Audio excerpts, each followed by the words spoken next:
The man who lost the afternoon kept returning to the window, not for the light, but for the self who had forgotten to watch the door. Have you ever noticed that the tighter you held something, the faster it seemed to slip away? That the more you needed a person to stay, the more your very need became the thing that drove them toward the door. The way you checked your phone too often, asked one question too many, grew quieter in ways that were somehow louder than words? And what if the suffering you carry is not the wound of losing, but the wound of holding, the exhausted grip of a hand that was never meant to close that tightly? There is a concept in Buddhist philosophy, upādāna, usually translated as attachment or clinging, and it is worth sitting with before you dismiss it as something distant from your life, incense and monasteries, and a renunciation you have no interest in. Because when you strip away everything cultural, what upādāna describes is a precise psychological mechanism, almost clinical in its accuracy. Suffering arises not from loss itself, but from the belief that what you love must remain unchanged in order to justify your peace. Read that again slowly. The problem is not that things end. The problem is the contract you wrote without knowing you were writing it. The one that said, "I will be well so long as this stays. I will be whole so long as they stay. I will be enough so long as nothing moves." And the uncomfortable cost of accepting this is one that most people would rather not pay. If the teaching is true, and the evidence of your own life may be more confirming than you would like, then much of your pain has not been administered by the world. It has been self-administered. Not because you are broken or weak, but because no one showed you another way to love. You were taught that love means need, that devotion means holding on, that the strength of your feeling could be measured by how much it hurt when something pulled away. So you held. Of course you held. But before you turn this into another reason to condemn yourself, stay here for a moment, because this is where the teaching is most often misread, and where it deserves more honesty than it usually receives. To speak of non-attachment is to risk sounding like someone who has simply stopped caring, a philosophy for the numb, the exhausted, the people who have been hurt so many times that they have decided feeling is the enemy. You may have met people who wear detachment like armor, who mistake distance for wisdom, who call their unavailability freedom. That is not what is being described here. That is not freedom. That is a different kind of prison. Colder and quieter, but a prison still. There is a distinction that matters enormously. Detachment as indifference, and detachment as inner freedom. The first is a withdrawal from life. The second is a deeper participation in it, one that does not require life to hold still in order for you to bear it. Carl Jung, who spent his life mapping the interior architecture of human beings, observed something that sits alongside this distinction without quite touching it, but illuminates it from another angle. He described the persona, the mask, or rather the collection of masks, that each of us builds over years in order to secure love, approval, a place at the table. The persona is not dishonest by design. It begins as adaptation, as the reasonable intelligence of a child learning which version of themselves is welcome in a room. You learned early. You all do.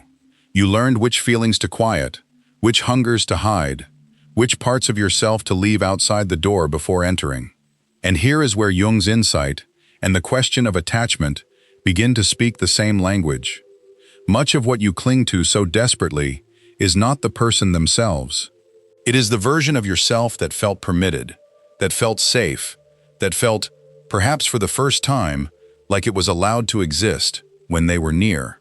Imagine a man who, years ago, found a single afternoon so perfect that he spent the rest of his life trying to recreate it exactly. The light had fallen a certain way through a window. Someone had laughed at something he said, and he had felt, briefly, entirely known. The coffee had gone cold before he noticed, because for once, he was not watching the clock. It was not a remarkable afternoon by any external measure. Nothing was achieved, nothing was resolved, but something in him had unclenched, some old vigilance had rested, and he had felt, for those hours, like a man who belonged to himself. He chased it afterward, not consciously, not with that word, chase, but in practice, yes. He returned to the same places. He sought out people with a similar laugh. He arranged circumstances to approximate the quality of that light.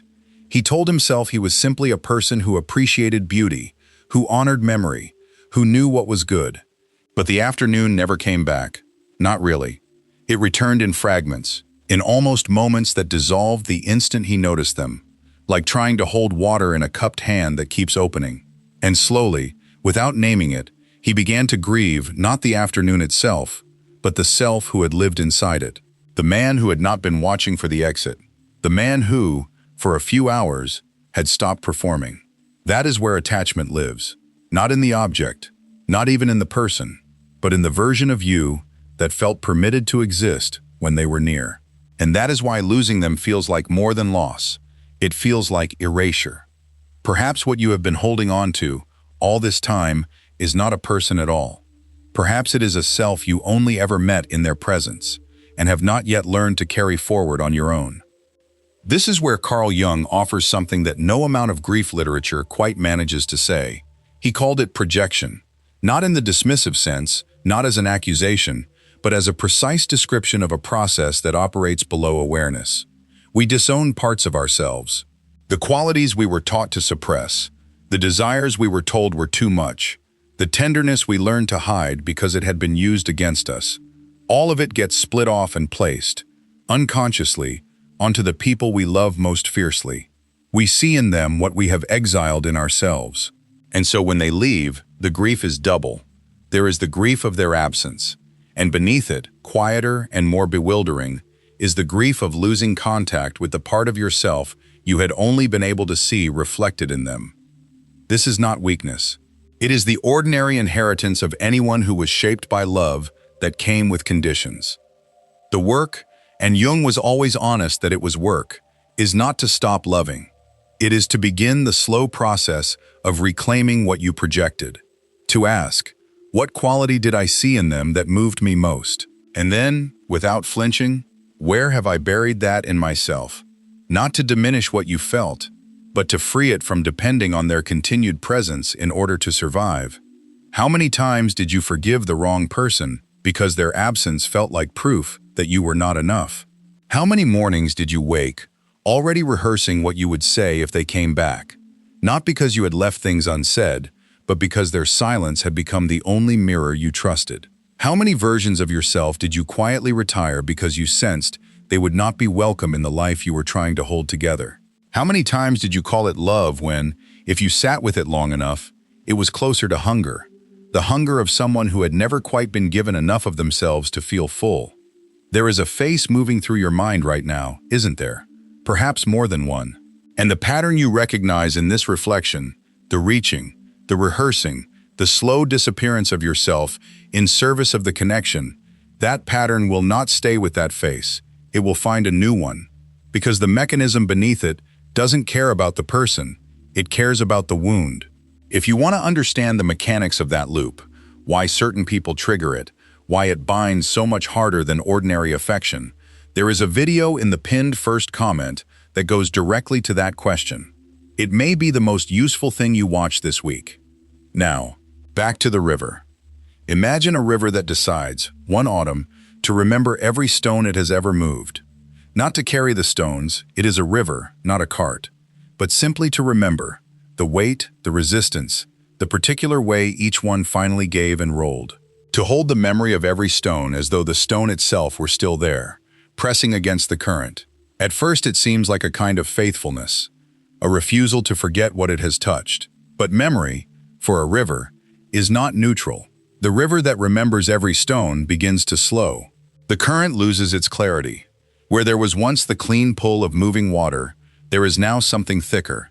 Not still, not dead, but burdened, turning in on itself, unable to fully arrive at the next bend because it is still, in some essential way, living upstream. The river does not stop being a river, but it stops being free. Memory without attachment flows. It visits the stone, feels its weight, acknowledges what moved and was moved, and then continues downstream, changed but not held. Memory with attachment floods. It does not move through the past, it lives there, permanently. And the question worth sitting with is not whether your memories are painful, the question is whether you have built a home inside them. Because there is a difference between honoring what you loved and refusing to let the water move. Now, the ancient Buddhists described this condition with a precision that Western psychology took centuries to rediscover. But there is another thinker, one who wrote in 19th century Germany, whose philosophy has none of the warmth of the East and all of its clarity, who saw the same architecture of suffering from a different angle. Arthur Schopenhauer believed that what drives human beings is not reason, not love, not the search for meaning, but something he called the will, a blind, restless, insatiable force that moves through us the way wind moves through a field. It does not know where it is going. It simply cannot stop. Desire, in his view, is not a road. It is a wheel. It does not arrive anywhere. It only turns. You want, you reach, you attain. And in the brief interval before wanting begins again, there is a flicker of relief that you have always mistaken for happiness. Then the wheel turns, and the wanting returns, slightly different in its object, but identical in its hunger. He was not a cheerful man, Schopenhauer, but there is something useful in his bleakness, if you hold it at the right distance. Because what he is describing is not a character flaw. It is not something that happened to you in childhood, though childhood may have shaped which objects the wheel reaches for. It is the structure of unexamined desire itself. The wheel turns whether you are conscious of it or not. The question he leaves you with, the one he himself never fully resolved, is whether you can step off it long enough to ask whether you ever chose to climb on in the first place. That is not resignation. That is perhaps the first genuinely free act available to you. Imagine a woman who has tended a garden for 20 years. Not because she was asked to, not because anyone particularly noticed the garden, but because the act of tending it gave her a feeling she could not name and did not try to. One year, a late frost comes. Half the garden dies. And something in her, some voice that sounds like grief but moves like panic, decides that the frost was a failure of devotion, that if she had only cared more, watched more, given more of herself to the soil, the cold would not have come. So she tends what remains with a ferocity that begins to look less like love and more like debt. She stops sleeping well. She stops visiting the people who used to sit with her in the garden in summer. The garden is no longer the place where she finds herself. It has become the place where she proves herself, proves that she is capable of enough, devoted enough, worthy enough to deserve what grows. The frost, after all, is still possible next year. It will always be possible. And so, she never quite rests. The garden is large and she is vigilant. And somewhere in the distance, the feeling she could not name, the one that started all of this, grows quieter and quieter until she can no longer hear it at all. She did not lose the garden to the frost. She lost it to the fear of the frost. This is what Schopenhauer's wheel looks like in an ordinary life. Not grand suffering, not dramatic loss, just the slow replacement of presence with vigilance, of love with the performance of love, until the original feeling is buried so deep beneath the effort to preserve it that you can no longer tell them apart. Non-attachment is not the instruction to stop tending the garden.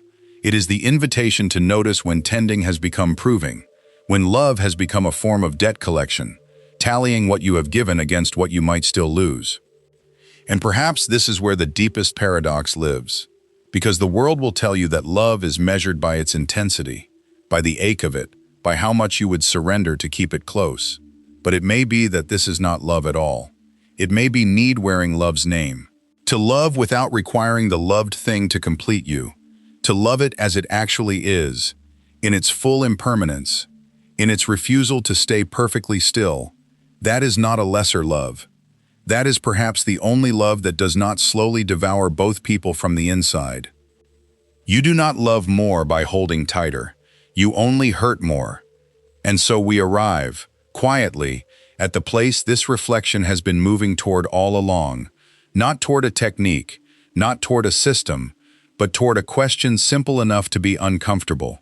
If so much of what you have called love was in fact a search for the self you lost, the safety you never had, the version of you that finally felt allowed to exist, then the relationship you have been avoiding, while tending every other one with such exhausting devotion, may be the one you have never quite begun. The one with yourself. Jung called it individuation, and he did not mean it as a consolation for the lonely. He meant something more demanding than that. He meant the long, slow work of becoming whole enough that no single absence can hollow you out. Not because you stop needing, need is human, need is not the enemy, but because you stop outsourcing the center of yourself to whoever happens to be standing close enough to hold it. Individuation is not the achievement of independence. It is the return to an interior life large enough to be genuinely inhabited. It is discovering that inside the silence you have been fleeing, something has been waiting, not to judge you for leaving, but simply to be found. This is not coldness. It is not the philosopher's trick of pretending not to care. It is the quiet return home. Perhaps the most honest thing that can be said about letting go is this. It does not happen in one moment, and it does not feel, when it finally begins, the way you imagined it would. It does not feel like release. It feels, first, like grief. A grief not for the person, or the place, or the chapter, but for the version of yourself you were hoping they would make permanent. That version had to go, not because it was wrong to want, but because no one else was ever going to be able to make it stay. That was never the other person's work to do. It was always yours.